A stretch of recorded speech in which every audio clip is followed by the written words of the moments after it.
Hey, Fred. Hey there.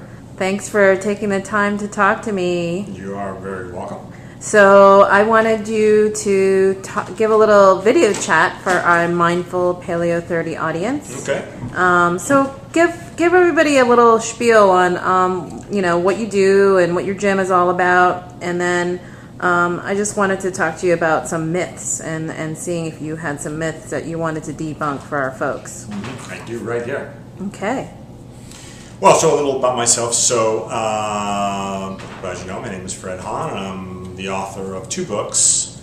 My first book, The SlowBurn Fitness Revolution, How to Change Your Body in Just 30 Minutes a Week, and Strong Kids, Healthy Kids, which is a similar book about how to help kids strength train and to eat healthfully.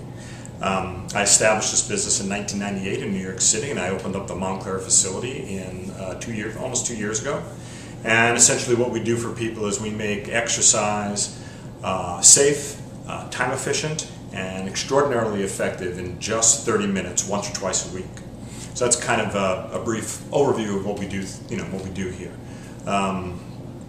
Awesome. So tell us about your myths and what you often hear from your clients and people that come to you and looking for help around fitness and weight loss and strength training. Yeah, well, there are myths. So I have the top 3 myths here that I think most people come to me with. And myth number 1, you need to do aerobics. Now, what's good about aerobics is that it does cause positive changes in your body, but specifically the changes aren't to your heart and lungs. Most people think that when they, if they can't run a block or 2 blocks, and then they start to jog or run on the treadmill or do an elliptical machine, and then say 2 or 3 months later they have no problem running a mile, they believe, and what they've been taught, is that their heart and their lungs got stronger, or their heart and their lungs became healthy, when that really isn't the case.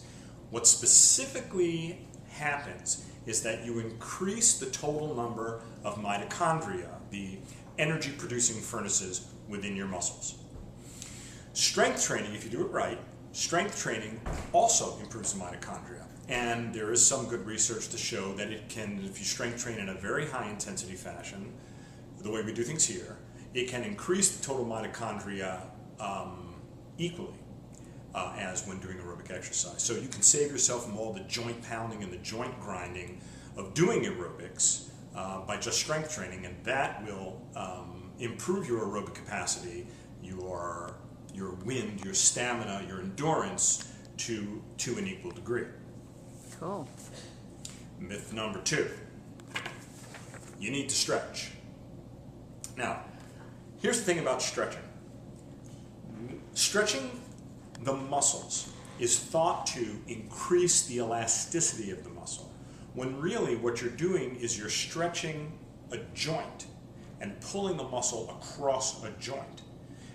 That isn't actually doing anything healthful to the muscle itself, and can actually, perhaps if you stretch too far, can actually damage the joint.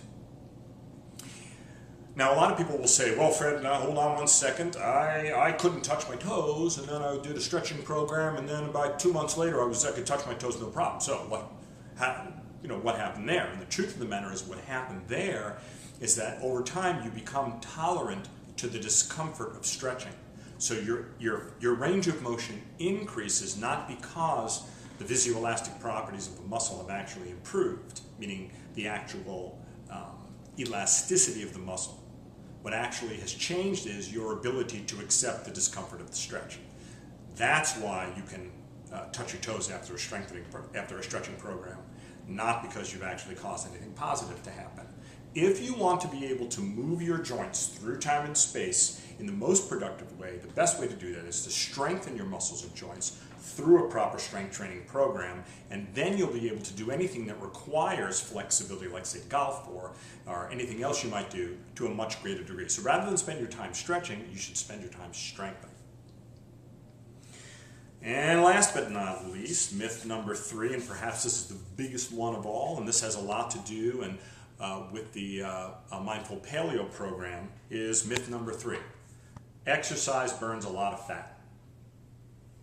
When you exercise, if you're exercising vigorously enough to break a sweat and have your heart pound, the primary source of fuel that you're using to create that energy isn't stored body fat. The primary source of fuel is intramuscular sugar, intramuscular glycogen.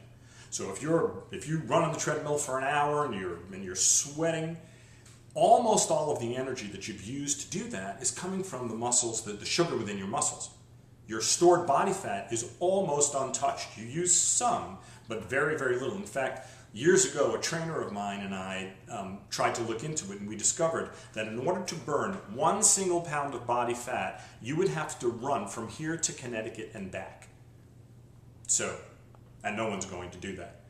The very best way to use body fat, to lose body fat most efficiently, is to make sure that what you're eating, specifically the kinds of the caloric makeup of your foods, is low in sugar, adequate in protein, and fats. So then you teach your body, rather than trying to use sugar as its main source of fuel, you're using stored body fat as its main source of fuel. And this way, you don't necessarily have to count your calories in order to lose body fat. And by using a mindful paleo approach that Tina is going to show you how to do, that allows you not only to burn body fat efficiently, but it also allows you to build muscle tissue, lean tissue, bone tissue in the most effective manner possible. So I want to say that this program that she has created is something that I know a lot about, and that I can pretty much guarantee you, if you follow the program, you follow what she says, and you really put your heart